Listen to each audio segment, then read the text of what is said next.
Bismillah. Assalamualaikum warahmatullahi wabarakatuh. Alhamdulillah, selalu saja lisan kita memuji Allah subhanahu wa ta'ala atas segala nikmat yang dilimpahkan kepada kita, dan selalu berulang-ulang kami ingatkan tentang nikmat Islam dan iman. Karena dengan Islam dan iman ini, baik kita lahir di keluarga muslim, kemudian kita berpegang teguh pada Islam itu, dan insya Allah sampai ajal datang nanti dalam kondisi Islam dan iman, ataupun setelah dewasa kita mendapatkan hidayah dan menjadi mu'allaf masuk Islam.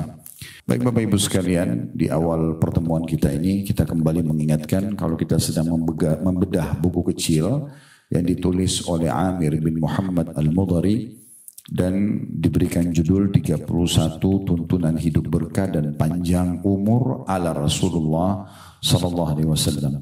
Artinya ada panduan-panduan dan tuntunan khusus menurut penulis, kurang lebih 31 poin. Itu akan mendatangkan keberkahan, makna keberkahan, kecukupan dari semua apa yang kita rasakan dari nikmat, dan juga akan mendatangkan panjang umur sesuai dengan panduan Nabi alaihi salatu wassalam. Dan kita akan masuk insyaallah pada kesempatan ini panduan atau tuntunan yang ketiga, masalah perbaikilah akhlakmu. Akhlak ini ya semua orang secara alami sebenarnya, begitu disebutkan akhlak atau karakter yang baik, mereka bisa paham. Karena sang pencipta Allah telah menjadikan di dalam diri kita akhlak yang baik itu sesuatu yang terpuji. Seperti orang senyum, ramah, dermawan, pemaaf, ya. Ini semuanya jujur, amanah, tanggung jawab. Umumnya orang semua suka. Dan juga kalau ada orang yang memiliki akhlak ini pasti akan terpuji di mata manusia. Sebaliknya, rivalnya atau lawannya yaitu akhlak yang buruk. Seperti berbohong, menipu, memukul, mencuri, menggibah, memfitnah, dan apapun kira-kira yang tidak baik sebenarnya secara alami Allah buat kita pun tidak suka. Kita tidak suka interaksi sama pembohong, kita tidak suka interaksi sama penipu, orang yang suka mengganggu. Mohon maaf, bahkan yang sederhana saja. Kalau ada orang yang intonasi suaranya lembut dengan orang yang intonasi suaranya keras saja, itu sudah cukup jiwa kita cenderung kepada orang yang intonasi suaranya lembut misalnya. Atau orang yang cemberutan dengan orang yang murah senyum. Akan beda sekali. Jiwa kita sudah cenderung kepada orang yang murah senyum dan ramah, dan kita tidak suka dengan orang yang emosional misalnya. Nah ini adalah diistilahkan dengan akhlak atau karakter. Perlu Bapak Ibu garis bawahi bahwasanya memang agama ini adalah agama akhlak. Allah subhanahu wa ta'ala berfirman tentang nabinya Muhammad sallallahu alaihi wa ala alihi wa sahbihi wasallam di dalam surah Al-Qalam ayat 4, wa innaka la'ala khuluqin azim. Hai Muhammad, sesungguhnya kau benar-benar memiliki akhlak atau karakter yang sangat agung.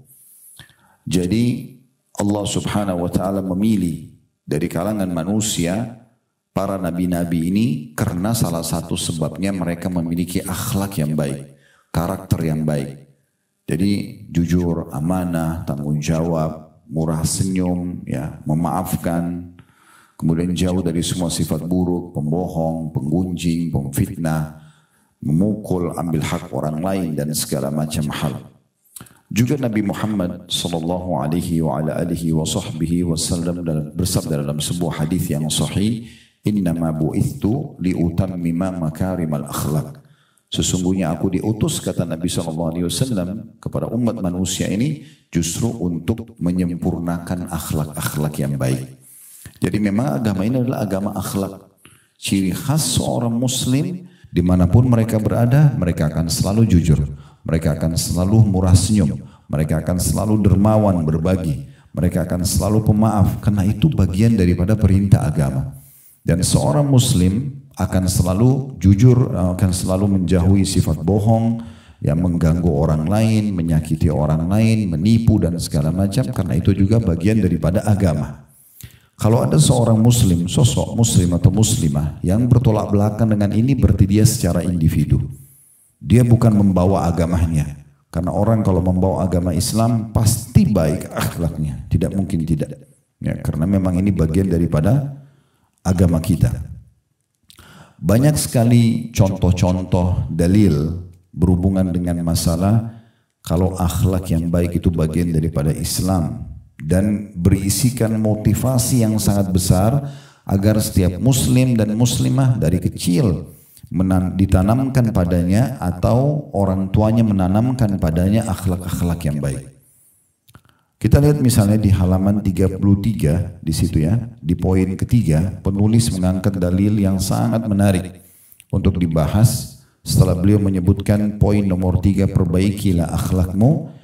Hadis dari Abu Darda radhiyallahu anhu bahwasanya Nabi sallallahu alaihi wasallam bersabda, "Ma min syai'in athqalu fi mizanil 'abdil mu'mini yaumal qiyamati min husnil khuluq wa inna Allaha yabghadul fahishal badhi." Kata Nabi Muhammad sallallahu alaihi wasallam, tidak ada suatu yang lebih berat dalam timbangan hamba yang beriman pada hari kiamat nanti dibandingkan akhlak yang mulia. Jadi karakter itu kalau ada baik dalam diri kita, selalu mau jujur, selalu mau amanah, selalu mau tanggung jawab, selalu mau berbagi sama orang lain, mau jenguk orang sakit, mau bakti sama orang tua, mau silaturahim keluarga, apa saja. Mau memberikan nasihat yang baik, kemudian menjauhi semua yang buruk-buruk, mengganggu orang, menggunjing, memfitnah, memukul, mencuri, maka itu berarti memang ya, karakter dasarnya orang-orang beriman. Dan ini Bapak Ibu sekalian akan menjadi timbangan sendiri yang memberatkan timbangan amal kita pada hari kiamat nanti. Itu akan paling berat nanti di timbangan amal hari kiamat. Lalu kata Nabi SAW, dan ketahuilah sesungguhnya Allah itu sangat membenci orang yang keji ucapannya, suka suara keras, kata-kata itu tutur katanya kasar, ya. Lagi buruk perangainya, ya. Bawaannya kasar, tatapan matanya tajam, tangannya kasar, ya. Kakinya kasar, semuanya. Subhanallah, orang yang biasa lembut ini, bawaan tutur katanya lembut, santun, pasti akan tercermin juga dari fisik dia. Ya, tercermin pada fisiknya, dari wajahnya yang ceria, dari senyumannya yang manis, ya, dari tutur katanya yang baik, jaman tangannya yang santun, ramah, itu pasti kelihatan. Dengan orang yang terbiasa teriak-teriak, marah-marah, emosional, itu kelihatan dari muamalah dia. Sorot matanya tajam, tutur katanya kasar, tangannya kasar, salaman aja sama dia itu nggak nyaman, ngobrol aja sama dia nggak nyaman karena sudah jadi bawaan. Nah, Islam menyuruh setiap muslim dari hadits ini memotivasi dengan sangat kuat luar biasa. Kalau kau ingin hai muslim, hai muslimah, memberatkan timbangan amal solehmu hari kiamat yang membuat nanti derajatmu di surga tinggi, maka perbaiki akhlakmu dari semua sisinya. Lagi di motivasi untuk itu. Kemudian sebaliknya kata Nabi SAW, dan ketahuilah Allah sangat benci dengan orang yang lisannya tajam, ya, tatapan matanya tajam, ya, tutur katanya kasar, dan juga perangainya. Nah, perangai ini bawaannya tadi ya. Biasanya tadi saya bilang orang kalau terbiasa dengan akhlak-akhlak buruk terbawa juga ke fisiknya. Ya, kita lihat orang yang sering emosional, mukanya itu lebih cepat tua daripada umurnya misalnya. Semuanya serba berkerut di sana sini karena selalu bawaannya marah saja. Semuanya adalah emosional. Dibandingkan dengan orang yang memiliki akhlak yang baik, semuanya dengan tenang, dengan santun. Walaupun dia dalam kondisi benar, dia tidak emosional. Dalam kondisi dia salah pun dengan mudah dia minta maaf misalnya dan memperbaikinya. Nah, seperti itu. Di sini kata penulis selanjutnya, jika Anda perbagus akhlak Anda dalam berinteraksi dengan masyarakat atau orang-orang di sekitar kita, maka Anda memperoleh pahala sebagaimana yang diperoleh orang yang berpuasa di siang hari dan melaksanakan qiyamul lail. Jadi kalau Bapak Ibu coba memiliki akhlak yang baik, tutur kata yang santun, tatapan matanya syahdu, tadi saya bilang jaman tangannya ramah, suka memaafkan, suka memberi, menasihatin, mendahulukan orang lain, semua itu itu akan dengan sendirinya akhlak-akhlak itu dicatat sama sederajat dengan pahala orang yang puasa setiap hari, orang yang sholat malam setiap malam. Perhatikan sabda Nabi SAW berhubungan dengan itu di dalam hadis yang diriwayatkan oleh Abu Dawud. Innal mu'mina la yudriku bi husni khuluqihi darajatas sha'imil qa'im. Sesungguhnya orang mukmin dengan akhlak mulianya benar-benar akan mendapatkan derajat nanti di surga. Tingkat level tinggi sekali fasilitas yang didapatkan di surga sebagaimana diperoleh oleh orang-orang yang berpuasa lagi sibuk mendirikan qiyamul lail atau sholat malam. Jadi ini luar biasa. Bagaimana dengan akhlak yang baik, mungkin orang yang murah senyum, orang yang suka berbagi, orang yang jujur, mungkin dia tidak rutin tiap malam sholat tahajud. Mungkin dia tidak Senin Kamis puasa, dia hanya puasa misalnya Ramadan saja. Tapi dengan akhlaknya yang baik, ya, kita nyaman sekali berteman dengan dia karena tatapan matanya tadi yang syahdu, ucapannya yang ramah, jamaan tangannya yang ramah. Maka ini sudah cukup nanti di akhirat dia akan dapat derajat orang-orang yang banyak ibadahnya. Bagaimana kalau seandainya sosok muslim dan muslimah ini menggabungkan semuanya. Sudah akhlaknya baik, ibadahnya bagus. Malah puasanya rutin, sholat malamnya rutin. Ini udah luar biasa. Makin sulit untuk digambarkan bagaimana tingginya derajatnya nanti di surga. Nah, jadi kalau kita simpulkan sebenarnya Islam datang memang sebagai agama akhlak dan memerintahkan agar semua pengikut Islam untuk menjadi orang muslim yang baik akhlaknya, yang santun, yang ramah. Kalau Bapak Ibu ingin bersama Rasulullah, karena di dunia kita nggak bisa, di akhirat ingin bersama beliau, ingin selalu melihat beliau, ingin mengobrol-ngobrol sama beliau, interaksi dan dekat dengan beliau di surga, maka kuncinya punya akhlak yang baik. Itulah yang dijelaskan di sini oleh penulis. Tidak ada seorang pun di antara kita melainkan mencintai Nabi. Tidak ada seorang pun di antara kita melainkan berkeinginan menjadi orang yang paling dicintai oleh beliau.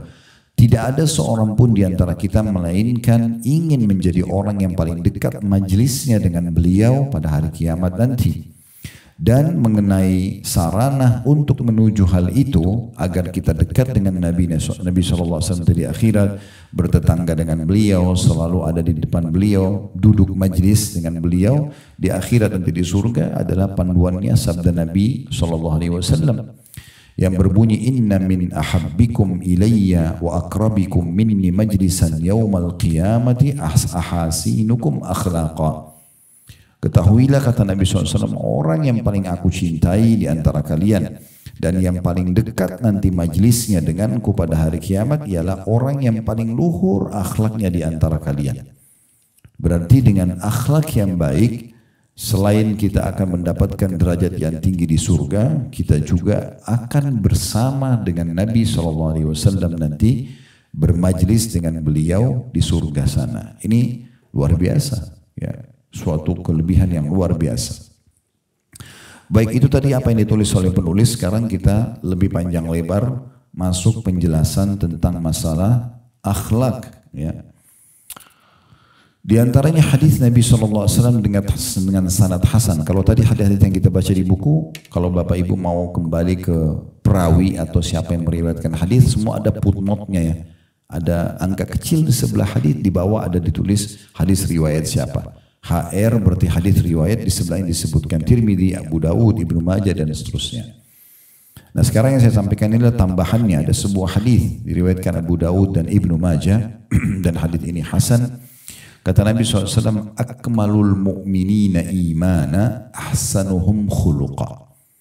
Orang mukmin yang paling sempurna imannya, yang paling sempurna imannya kepada Allah, hatinya penuh dengan keimanan semua adalah orang yang paling baik akhlaknya di antara kalian. Apa artinya? Tidak bisa bersatu Bapak Ibu sekalian antara iman dengan akhlak yang buruk. Gak bisa. Ini seperti minyak sama air. Harusnya setelah hadir majelis ilmu seperti ini, lebih banyak memahami tentang hukum agama, hati kita lebih lunak, penuh dengan keimanan dan akhirnya membentuk karakter yang baik. Berarti iman itu akan selalu relevan dengan Akhlak yang baik. Makin bagus imannya, berarti makin baik akhlaknya. Makin santun, makin ramah, makin dermawan, makin jujur, makin amanah, dan seterusnya. Dan makin jauh dari semua yang buruk-buruk. Walaupun dia dilihat oleh orang atau tidak, tetap aja dia tidak bohong, tetap aja tidak mengganggu orang, tetap aja segala macam hal-hal yang buruk dijauhi. Nah seperti itu. Dan kata Nabi SAW dalam lanjutan hadis setelah mengatakan orang mukmin yang paling sempurna imannya adalah yang paling baik akhlaknya. Kemudian beliau mengatakan, wa khiyarukum khiyarukum li ahli, wa ana khiyarukum li ahli. Ketahuilah, tolok ukur seseorang itu paling baik akhlaknya justru yang paling baik pada pasangannya. Dan aku adalah orang yang paling baik dengan pasangannya. Jadi kalau mau tahu akhlak orang itu, maka yang dinilai tanya pasangannya. Seorang laki-laki tanya istrinya, bagaimana sebenarnya si laki-laki ini? Bisa saja di luar dia menjaga wibawa, tapi sama istri sama anaknya justru kasar dan tidak baik. Begitu juga sebaliknya, bagaimana bisa menilai akhlak seorang wanita? Tanya suaminya, tetangga bantalnya. Ya, orang yang sudah berbaur sampai bisa terjadi atau terhalalkan interaksi biologis di antara mereka. Orang yang paling kenal adalah pasangan hidup. Kalau pasangannya mengatakan baik akhlaknya, selesai. Walaupun satu dunia mengatakan dia tidak baik. Jadi menjaga akhlak yang baik itu luar biasa. Dan akhlak yang buruk yang dilarang dalam Islam itu berefek luar biasa terhadap penilaian orang kepada kita. Oleh karena itu, kita tujuannya duduk belajar seperti ini Bapak Ibu sekalian. Ini sering kami sampaikan di setiap majelis kami. Kita kalau duduk seperti sekarang berarti kita sedang bicara sekarang ke depan. Kita nggak bicara yang lalu. Kalau ada, insya Allah tidak ada. Ada orang yang mungkin dulu masa lalunya pernah bohong, pernah kasar, pernah ganggu orang, suka gosip, suka fitnah. Oke, sekarang berhenti. Selesai. Oh ternyata akhlak yang baik itu bagian daripada agama Islam ya, bagian daripada akidah agama kita, bagian daripada yang mendatangkan cinta Allah, mendatangkan derajat yang tinggi di surga, ya, kemudian bersama Rasulullah SAW nanti di akhirat. Dan orang yang paling sempurna imannya adalah orang yang paling baik akhlaknya, maka kita berubah. Ubah, tidak ada kata terlambat. Bagaimana setelah hadir di majelis ilmu seperti ini, mulai sekarang ke depannya semua karakter kita adalah yang baik-baik. Tidak ada kata terlambat. Tidak usah bilang, saya sudah terlanjur dulunya itu suka kasar sama suami saya atau sama istri saya. Dia sudah tahu saya begitu, sudahlah saya nggak usah berubah. Jangan. Tujuan majelis ilmu mempelajari wahyu Allah, mempelajari sunnah Nabi SAW, kemudian diterapkan. Itulah efek majelis ilmu. Kita taubat dan meninggalkan apa-apa yang buruk yang pernah menimpakan karakter kita atau perbuatan kita, ya, atau kebiasaan kita menjadi sesuatu yang baik. Itu efek daripada majelis ilmu. Oleh karena itu kita bicara hari ini ke depan. Mulai sekarang jadi istri yang paling santun dengan suaminya. Jadi suami yang paling penyayang dengan istrinya. Jadi orang tua yang paling pelindung, ya, pada anak-anaknya. Jadi anak-anak yang paling santun dan ramah dengan orang tuanya. Jadi tetangga yang paling baik dengan tetangganya. Jadi guru yang paling baik dengan muridnya. Jadi murid yang paling santun dengan gurunya. Jadi partner bisnis yang paling jujur dengan partner bisnisnya. Dan seterusnya. Buat suasana bagaimana, ya, orang-orang di sekitar kita merasa nyaman berinteraksi dengan kita karena akhlak yang baik. Sampai para sahabat itu mereka merindukan untuk bisa melihat saja Nabi. Karena luar biasa akhlak yang beliau contohkan. Luar biasa akhlak yang beliau contohkan. Bagaimana Nabi SAW pernah dalam satu majlis beliau, ini salah satu contoh akhlak saja. Tidak pernah mau menolak orang yang minta. Jadi kalau ada Bapak Ibu hadir di sini, kalau ada orang minta masih punya perhitungan, udahlah, untuk apa saya kasih, toh saya sudah kasih dia kemarin, saya sudah kasih dia minggu lalu, saya sudah pernah bantu tahun lalu. Ini perlu diperbaiki. Ini akhlaknya kurang baik. Puncak daripada kedermawanan seseorang justru tidak pernah menolak siapapun yang minta, walaupun berulang-ulang. Pertanyaan sederhana, kita kalau membantu orang yang sama dengan kita bantu orang yang baru, bedanya apa? Gak ada bedanya. Sama-sama intinya bersedekah. Kalau ada orang yang rutin minta bantuan sama kita, berarti Allah mudahkan kita untuk punya kantong sedekah. Jangan ikuti bisikan syaitan untuk menilai, ini kan orang sudah saya bantu. Seakan-akan bisa mencari orang lain. Mungkin orang ini pada saat kita sudah bantu, itu adalah amal terakhir kita. Mungkin kita meninggal setelahnya. Kenapa enggak maksimalin aja? Apalagi kalau punya hubungan kerabat dengan kita.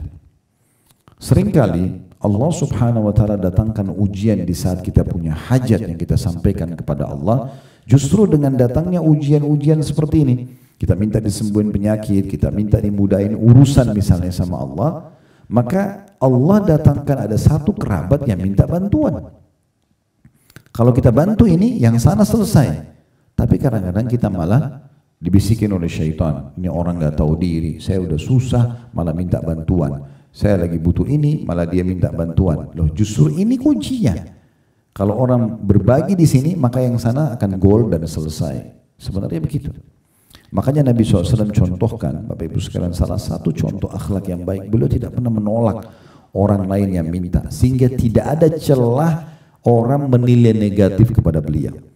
Begitu juga pernah Bapak Ibu sekalian disebutkan oleh seorang sahabat. Sahabat ini berkata dalam hadis Bukhari Muslim, ya Rasulullah, di kota Madinah ini ada satu perempuan, akhlaknya baik sekali, ramah, santun, pemaaf, suka memberi, padahal dia orang miskin. Maka kata Nabi SAW, dia sedikit ibadah, tapi orangnya baik sekali akhlaknya. Kata Nabi SAW, sungguh dia termasuk ahli surga. Lalu kata sahabat ini, ya Rasulullah, dan di Madinah ini ada satu wanita tidak pernah ketinggalan puasa sunnah, tidak pernah ketinggalan sholat tahajud, tapi lisannya menyakitkan, kasar kalau ngomong, tidak baik akhlaknya. Kata Nabi SAW, la khaira fiha hiya finnar. Tidak ada kebaikan pada wanita itu dan dia termasuk penghuni neraka. Walaupun tiap malam sholat tahajud, walaupun selalu saja ya, puasa di siang hari, Senin, Kamis, Ayyamul Bid, tapi setiap ketemu orang lari karena lisannya tajam sekali, suka menyakiti orang. Kata Nabi SAW, tidak ada kebaikan pada wanita itu, termasuk ahli neraka. Yang pertama tadi, biasa saja sebenarnya ibadahnya, mungkin tidak rutin Senin Kamisnya, tidak rutin sholat malamnya, tapi baik sekali akhlaknya. Maka ini luar biasa, cukup untuk membawa mereka ke dalam surga. Baik, kita akan masuk ke pendapat para ulama tentang masalah akhlak yang baik. Seperti apa sih mereka menggambarkan akhlak yang baik itu? Imam Hasan Basri rahimahullah, salah satu ulama tabi'in, berkata, husnul khuluq al-karamu wal-badlatu wal-ihtimalu. Artinya akhlak yang baik adalah ramah. Itu nomor satu yang beliau nilai, ramah sekali. Kalau bertutur kata itu santun, ramah, ya. Kemudian diikuti keramahan dalam bertutur kata itu dengan badlah, itu kedermawanan, suka memberi, suka mendahulukan orang lain. Kemudian wal ihtimal, menahan emosi. Mohon maaf. Ini adalah penyampaian Hasan Basri tentang akhlak itu sendiri. Yaitu sekali lagi al-karamu artinya ramah, kemudian badlah wal badlah artinya dermawan, suka memberi, wal ihtimal artinya menahan emosi. Asy-Syu'bi, salah satu ulama yang lain, mereka atau beliau memberikan gambaran tentang akhlak al-badlatu wal atiyatu wal bishrul hasan.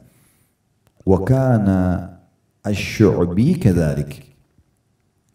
Beliau mengatakan akhlak yang baik adalah al-badlah, dimulai dari kedermawanan. Jadi kalau kita lihat definisi atau penyampaian Hasan Basri dan ya Asy-Syu'bi hampir sama ini di sisi kedermawanan, suka memberi. Artinya kalau ada orang di antara kita masih perhitungan, kalau mau memberi, berbagi di jalan Allah, berarti itu masih jauh dari akhlak yang baik. Ya. Jadi suka memberi, dan ingat puncak daripada kedermawanan pemberian adalah tidak pernah menolak siapapun yang orang minta dia kasih, kecuali dalam satu keadaan kita tahu orang itu akan melakukan Apa yang kita berikan kemaksiatan kepada Allah baru kita tidak beri. Misalnya dia pakai mabuk, judi dan segala macam. Tapi kalau selain daripada itu kita selalu memberi. Maka kata Syu'bi al-badlah, khuluqul hasan, akhlak yang baik adalah yang pertama kedermawanan. Kemudian wal atiyah, suka memberi. Sebenarnya al-badlah wal atiyah ini mirip ya. Cuma al-badlah itu dermawan secara umum, kemudian al-atiyah artinya suka memberi sesuatu yang lebih. Jadi kalau misalnya ada orang minta segelas air, dia mungkin menyiapin 1 teko, ya. Nah itu diistilahkan dengan atiyah. Ada satu ulama, sedikit saya sisipin cerita di sini, nanti kita kembali ke lanjutannya. Syekh bin Baz rahimahullah, seorang ulama mufti Saudi yang beliau sudah meninggal. Beliau subhanallah diuji sama Allah, matanya buta tapi karena ilmunya yang luas menjadi muftinya Saudi. Yang jelas Syekh bin Baz rahimahullah ini pernah didatangi oleh seseorang yang minta bantuan sama beliau. Minta bantuan. Dan dokter ditanya, kau butuh berapa? Syekh bin Baz ini terkenal orangnya sangat dermawan ya. Maka dia bilang saya butuh 2.000 real. 2.000 real. 2.000 real kalau kali 4.500 sekarang 9 jutaan. Lumayan, cukup besar sebenarnya. Maka Syekh bin Baz menyuruh sekretarisnya, karena beliau buta, tuliskan, dicek buat orang ini 2.000 real. Nah biasanya kan ditulis hurufnya 2.000, angkanya 2.000 real, 2 0-nya 3, kemudian ditulis dalam bentuk huruf kan 2.000 real. Subhanallah, orang yang minta bantuan ini, waktu dia menuju ke bank untuk mencairkan 2.000 real, syaitan bisikin dia. Dia ingin melakukan kecurangan. Apa yang dia lakukan? Dia ambil pulpen, 2.000 real itu ditambah 1 nol. Berarti jadi berapa? 20.000. Kalau 2.000 real itu 9 juta. Kalau 20.000 itu 90 juta. Tapi kuasa Allah, orang yang jahat ini, orang menipu biasanya, dia ada saja celah yang dia tidak sadar kalau itu kebongkar nantinya. Dia tambah 1 nol, tapi dia nggak ubah tulisan di bawahnya, kan ada 2.000 real. Harusnya kan 20.000 real gitu kan. Dibawalah ke bank. Orang banknya kenal Syekh bin Baz.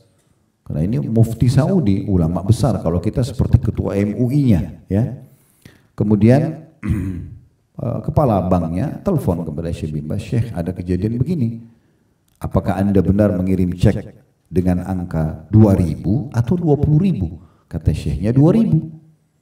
Kata dia, orang yang bawa ini sepertinya dia curang, dia menambahkan 1 nol, jadi ada 20.000. Di bawahnya tetap tertulis 2.000. Kata Syekh bin Baz, baik, tunggu saya datang. Kira-kira apa yang di benak Anda, Bapak Ibu sekalian? Apa yang kira-kira Syekh bin Baz akan lakukan? Orang ini mau curang. Udah dibantu, ini bantunya bukan kecil, 2.000 real 9 juta. Orang biasa bantu mungkin 100 real, 50 real gitu kan. Ya 100.000, 200.000 itu umum orang bantu. Tapi ini sudah dikasih 2.000 real 9 juta, dia masih ubah untuk dapat 90 juta. Karena ini berarti dia mau nipu, mau ngambil uangnya Syekh bin Baz dari rekening itu, kalaupun berhasil diambil. Apa yang terjadi Bapak Ibu sekalian? Apakah Syekh bin Baz mungkin seperti yang kita bayangkan? Marah sama orang itu, penjarakan, laporkan dia? Subhanallah, Syekh bin Baz datang, dia tidak tegur orang itu. Dia minta ceknya tadi, kemudian dimusnahkan, dirobek, dikeluarin cek baru, ditulis 20.000 real. Dikasih betul 20.000 real. Lalu dia bilang sama sekretarisnya, kita belum tahu kebutuhan saudara kita ini. Mungkin dia butuh 20.000 real, diganti 20.000 real dikasih, lalu dia pergi. Dia nggak marahin orang tersebut. Coba, ini luar biasa. Tingkat kedermawanan yang susah untuk digambarkan gitu ya. Nah itu diistilahkan dengan atiyah. Kalau ada orang mau memberi lebih daripada kebutuhan, ya, orang hanya minta sepiring nasi, kita siapin dengan lauknya, kita siapin dengan air putih, dengan jusnya kita bungkusin, itu semua namanya atiyah. Ya, ini masuk dalam akhlak yang baik, ya, suka memberi, tapi memang lebih daripada kebutuhan atau di atas kebutuhan itu. Jadi contoh misalnya yang lain supaya jelas, misal Bapak Ibu punya tetangga datang, atau ada orang datang ke depan rumah kita minta, orang miskin. Kalau orang yang biasa-biasa saja standar, ya udah dia kasih saja. Bu, Pak, tolong bantu saya. Baik, ini 100.000. Pergilah orang tersebut. Ini masih biasa, standar sekali. Bagaimana kira-kira kalau kita mau bicara definisi al-atiyah tadi? Orang yang suka memberi lebih, maka dia mengambil data orang itu. Ibu tinggal di mana? Oh, tinggal di sini. Dia coba ikut, dia lihat rumahnya, dia lihat kondisinya. Oh, ternyata rumahnya ini tinggal di pinggir kali, cuma pakai kain atau terpal. Oke, dia coba carikan tempat, dia berikan tempat yang layak. Kemudian anak-anaknya disekolahkan misalnya. Kemudian dia memenuhi kebutuhan, mesti kesehatan, saya sakit. Nah, itu yang namanya atiyah. Orang yang datang memang menyelesaikan perkara seseorang sampai orang itu sudah tidak tahu lagi harus bilang apa karena kebaikan kita. Nah, seperti itu yang dimaksud. Ini yang Asy-Syu'bi mengatakan. Jadi akhlak yang baik adalah al-badlah, sifat dermawan secara umum, adalah atiyah, suka memberi dan melampaui batas dalam masalah ini. Memang lebih daripada kebutuhan orang tersebut, ya. Bahkan dijadikan orang-orang yang tidak mampu ini sebagai kantong pahala buat dia. Kemudian beliau mengatakan wal bisyrul hasan, dan kegembiraan, ya, pada orang lain atau memberi kegembiraan pada orang lain, menggembirakan orang lain, menyenangkan hati orang lain. Ini bagian daripada akhlak. Kata Nabi SAW dalam hadis yang sahih, sesungguhnya amal yang paling Allah cintai adalah memasukkan kegembiraan dalam hati seorang muslim. Nah, ini amal yang luar biasa. Ini bagian daripada akhlak. Jadi menggembirakan suami, menggembirakan istri, menggembirakan anak, orang tua, mertua, ipar, saudara, kerabat, tetangga, siapa saja. Semuanya kita buat gembira, maka itu adalah amal yang paling Allah cintai. Bahkan kata Nabi SAW, la tahkiranna minal ma'rufi syai'a, jangan pernah kalian hitung-hitung amal walaupun itu kecil. Selalu kerjakan.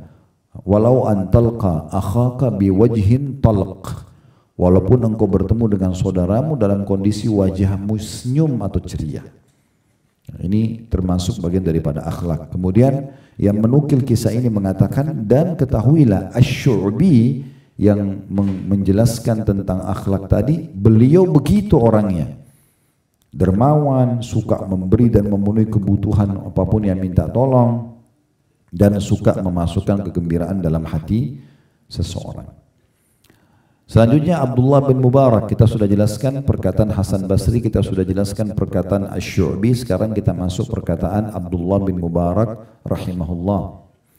Abdullah bin Mubarak mengatakan tentang akhlak, huwa bastul wajh wa badlul ma'ruf wa kafful adza. Akhlak yang baik adalah, beliau mengatakan, bermuka manis, suka senyum, ramah, ya. Semua orang kalau lihat ke wajahnya itu merasa nyaman, ya, karena memang jauh dari sifat emosional, ya. Kemudian gemar dalam melakukan kebaikan, badlul ma'ruf, suka tampil, ya, bukan untuk riya, ya, tapi selalu di depan dalam melakukan kebaikan. Ada ajakan untuk donasi, dia yang paling pertama. Ada ajakan untuk gotong royong, dia yang paling pertama. Ada ajakan untuk jenguk orang sakit, dia yang paling pertama. Pokoknya dia selalu ada di depan. Nah, itu namanya badl ma'ruf. Kemudian yang ketiga, waqaful adza, dan menahan diri dari menyakiti orang lain. Nah, ini berarti bagian daripada akhlak menurut, ya, Abdullah bin Mubarak rahimahullah. Bastul wajh, murah senyum, mukanya manis, ya. Sama siapa saja, mau orang kaya, mau orang miskin, semua sama, bagi dia selalu saja baik. Kemudian badlul ma'ruf, ya, suka sekali melakukan kebaikan-kebaikan dan selalu berada terdepan dalam melakukan kebaikan tersebut. Kemudian kaful adza, juga menahan diri dari menyakiti orang lain. Menyakiti orang lain. Jadi semua bisikan syaitan yang membuat kita mau ganggu orang, berhenti, nggak ada. Semua yang bisa menyenangkan orang, oke. Nah, seperti itu. Kita tinggal kontrol diri saja supaya tidak terganggu dengan bisikan-bisikan syaitan. Imam Ahmad rahimahullah, ini ulama yang keempat yang kita nukil, mengatakan tentang akhlak, Husnul khuluq alla taghdaba wala takhtad, ya. Atau wala tahtad. Beliau mengatakan akhlak yang baik adalah jangan engkau marah dan jangan cepat naik darah. Emosional, Imam Ahmad mengatakan. Jadi kalau ada orang yang emosional, berarti sudah jauh dari akhlak. Ya. Kalau orang bisa mengontrol dirinya dari emosi, maka itu berarti orang ini memiliki akhlak. Ya. Bahkan kita dianjurkan dalam Al-Quran, dalam surah Al-Furqan, Allah menggambarkan tentang ciri hamba-hamba Allah yang disayangi oleh Allah.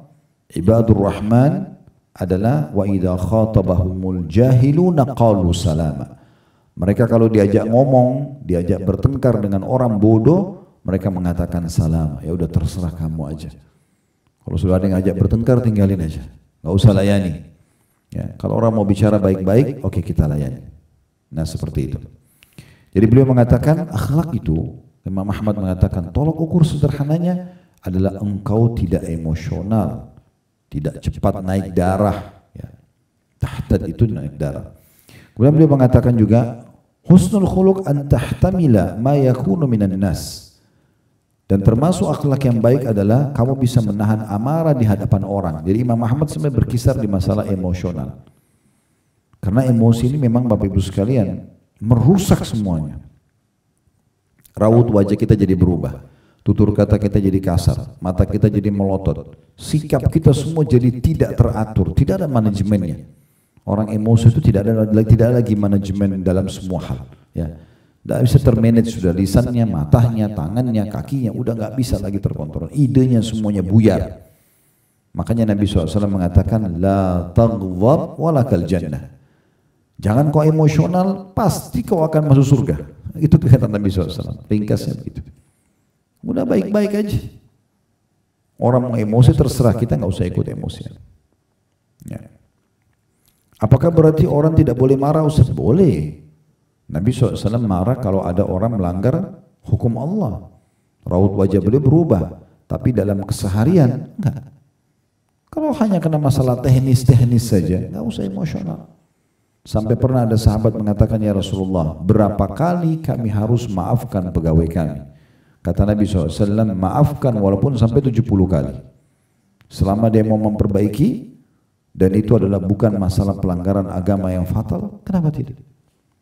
Kalau hanya masalah teknis, ajarin, pandu dan segala macam. Imam Syafi'i rahimahullah pernah punya seorang murid, Bapak Ibu sekalian, suka duduk, maaf ini saya cuma kasih gambaran waktu itu ya, bukan karena ibu dan bapak yang duduk di belakang, tapi murid Imam Syafi'i ini suka duduk di belakang sendiri, karena dia tahu diri kalau dia sulit sekali menangkap pelajaran.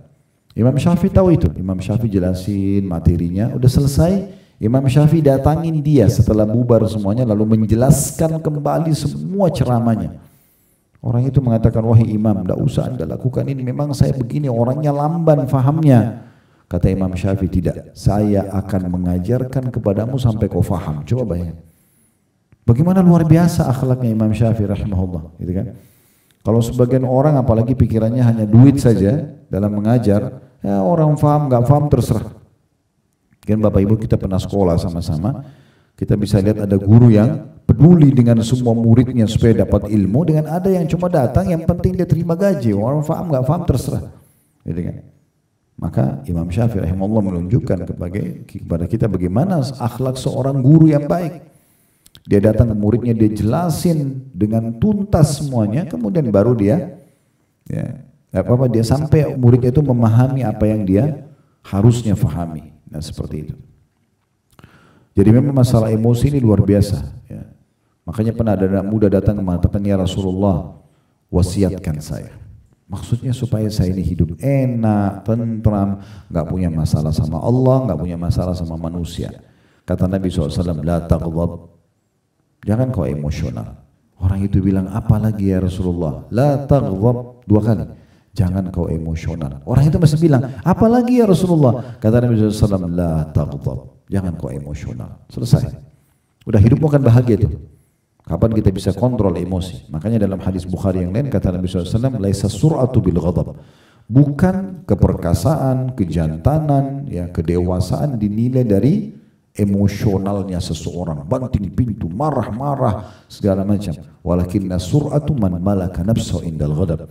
Tapi kedewasaan, kebijaksanaan, ya itu dinilai keperkasaan justru dari bisanya seseorang mengontrol emosinya. Ya, jadi ini bagian daripada akhlak yang luar biasa. Dikuatkan dengan perkataan Ishaq bin Rahawai rahimahullah. Beliau mengatakan huwa bastul wajhi wa alla taghdab. Beliau mengatakan gitu. Engkau kalau mau akhlak baik, suka bermuka manis dan tidak emosional. Begitu terus ya penyampaian. Berarti orang kalau emosional, ya itu akan otomatis ya dia akan jauh dari akhlak yang baik. Subhanallah, orang kalau emosional ini, ya mereka akan susah sekali untuk mengontrol dirinya. Nah, orang kalau sudah membiasakan dirinya emosi ini, itu dekat dengan penyakit-penyakit kayak darah tinggi, stroke, itu semua karena memang masalahnya di emosi secara kejiwaan ya. Kemudian nanti dia mudah marah bahkan sama dirinya sendiri. Orang yang biasa emosional ini mungkin pintu rumahnya ditiup angin, tertutup, lalu dia marah sama pintu, dia marah sama angin. Mungkin dia mau pakai sendal, kemudian karena dia buru-buru, sendalnya dia pakai terbalik yang kanan dan kiri. Dia bisa marah dengan dirinya sendiri dan seterusnya. Kenapa? Karena memang dia biasakan diri. Ini bahaya. Berarti semua juga akan dia marahin nanti. Kalau dirinya sendiri dia marahin, bagaimana dengan orang lain? Ya. Saya kadang-kadang subhanallah tidak bisa berpikir menangkap dengan normal bagaimana kalau ada seorang ibu yang Allah berikan anak dia di saat ada banyak wanita yang tidak bisa diberikan anak atau belum diberikan sama Allah. Begitu ada anak itu menjadi ajang pelampiasan emosi. Subhanallah. Kita mau tiba-tiba anak kita yang kecil itu faham seperti kita? Kan mungkin lah, gitu kan? Ya harus sabar. Itu on proses, sedang dalam proses mereka itu. Dan mereka adalah amal jariah terbesar buat kita. Ya, oleh karena itu ini termasuk akhlak yang baik, terutama dimulai dari orang-orang terdekat. Ya, lakukan yang baik-baik semuanya, maka insya Allah juga akan baik semuanya berjalan. Allahu a'lam. Mudah-mudahan apa yang kita bahas hari ini bermanfaat buat kita semua Bapak Ibu sekalian. Yang terpenting dalam majelis ilmu adalah isi daripada tema bahasannya, sementara pertanyaan adalah pelengkap saja tentunya. Dan bagi teman-teman yang belum sempat dijawab pertanyaannya, jangan kecewa. Mudah-mudahan tadi itu yang dibacakan sudah mewakili. Dan sekali lagi kita fokus kepada tema bahasan kita. Semoga Allah SWT selalu memperbaiki dan menyempurnakan akhlak-akhlak kita, menjadikan kita hamba-hambanya yang selalu diselimuti ya, dan menjadikan juga sebagai pola hidup akhlak yang mulia, baik dengan pasangan hidup, baik dengan anak-anak, baik dengan orang-orang terdekat dan siapapun dia. Dan semoga Allah catat itu menjadi pahala yang sempurna.